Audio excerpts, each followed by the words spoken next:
It was fluff and peanut butter. That was so PB and good. fluff, same thing. And then we had these like, I don't even know. Do you have a child? Does your child attend school? Whatever. Does their school have an automated external defibrillator, an AED?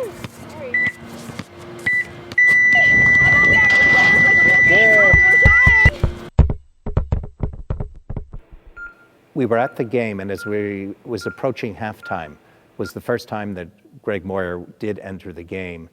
As a sophomore, he was a substitute, big, strong, and I'm sure the coach put him in for both of those reasons. The team left the court at halftime, normally went past us, and maybe 2 minutes into the halftime, somebody came out looking for Greg's parents. A young athletic teen whose life was cut short rests in a grave with nothing more than a wooden cross. That's because Rachel and John Moyer vowed there'd be no tombstone on their son's grave until schools are required to have automatic external defibrillators on site. Automatic external defibrillators, or AEDs, are the one device that might have saved his life. They had called the ambulance.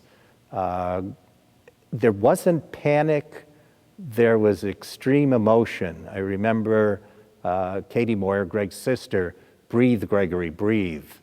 And it was almost a plea, it was a plea. And Mom, hovering over Greg, just, "Come on, Gregory, you've got to do this." You always know in a family they call you by your full name, it's something important, it's something special. Children are not immune from sudden cardiac arrest. Sudden cardiac arrest can happen anytime, anywhere, to anyone. Our 15-year-old son was coming off the court at a basketball game when he collapsed into cardiac arrest. There was no automated external defibrillator there. And we believe that he could have been saved. Despite the increased number of AEDs in public buildings, it's not required. It's not even common.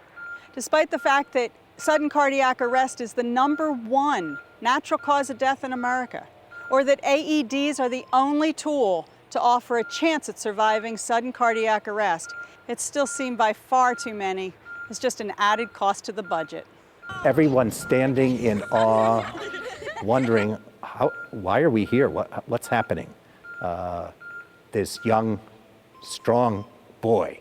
I'm Eleanor Willis, producer and writer for 23 The Story, a documentary meant to share the Moyers family story and heighten the awareness for the need for AEDs.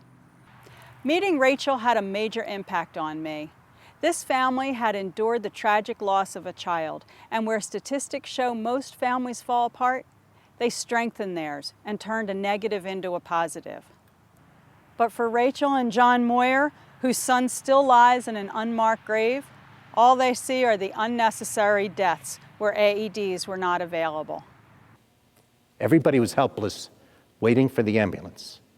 And subsequently, of course, we realized that had there been an AED present, the ambulance wouldn't have been as critical. Aware Media's documentary will tell you the story of Gregory and his family's efforts to put AEDs in schools.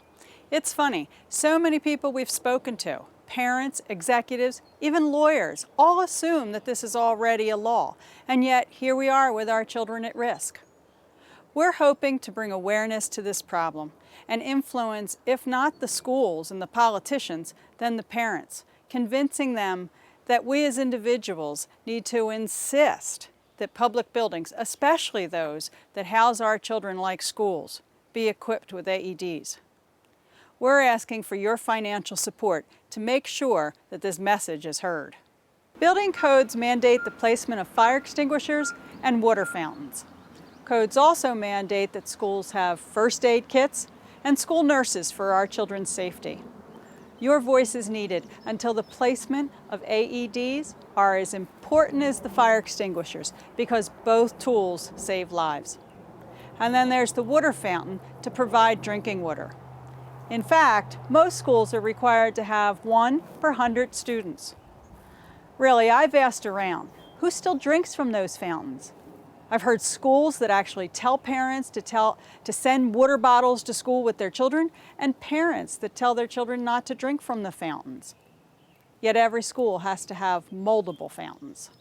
Researching the costs, we've been given multiple estimates for the installation and maintenance of just one water fountain for 1 year. If we can't change the laws, maybe it's the building codes that needs to change. Just one less fountain could provide and maintain 2 AEDs for years. 11 years later, I'm still visiting grief-stricken families that have lost their child because of sudden cardiac arrest in schools. This has got to change. It's been too long. We now know what can save these kids. And I think if we speak loud enough, that finally every school in this country will have an AED. This is why we need your support to kickstart this project. Your contributions will go a long way to ensure this story gets told by documenting the families, schools, and others touched by the Moyers and sudden cardiac arrest. Finally, the ambulance came. They took over the CPR and took him out.